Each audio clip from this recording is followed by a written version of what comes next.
Dans la paracha de Dvarim, on nous raconte comment le peuple juif s'approche du pays de Moab, s'approche du pays de Ammon, et Dieu dit au peuple juif, ne provoquez pas Moab, ne provoquez pas Ammon, on a été gentil avec eux, mais dans le passé.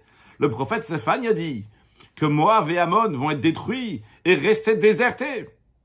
Mais la question qui se pose, lorsque Mashiach va venir, le peuple juif va à nouveau faire la conquête de la terre d'Israël qui correspond à ce qu'on appelle la terre de 7 nations, mais aussi faire la conquête de 3 autres territoires, de 3 nations de Édom, Moab et Ammon. C'est-à-dire que le peuple juif va, oui, habiter Moab et Ammon.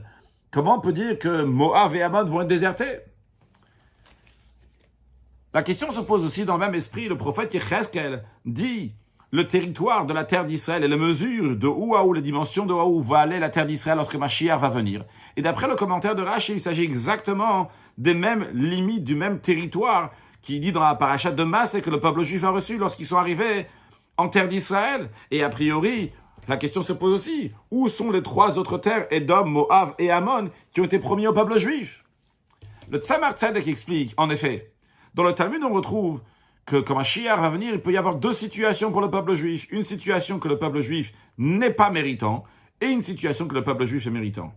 Et donc, si le peuple juif n'est pas méritant, eh bien, on recevra uniquement la terre d'Israël initiale, celle qui est mentionnée dans la paracha de Massé, et celle qui est mentionnée aussi dans Yecheskel, d'après le commentaire de Rashi. En revanche, si le peuple juif est méritant, eh bien à ce moment-là, on va recevoir aussi les 3 autres terres. Et en effet, le verset dit si Dieu va élargir ton territoire.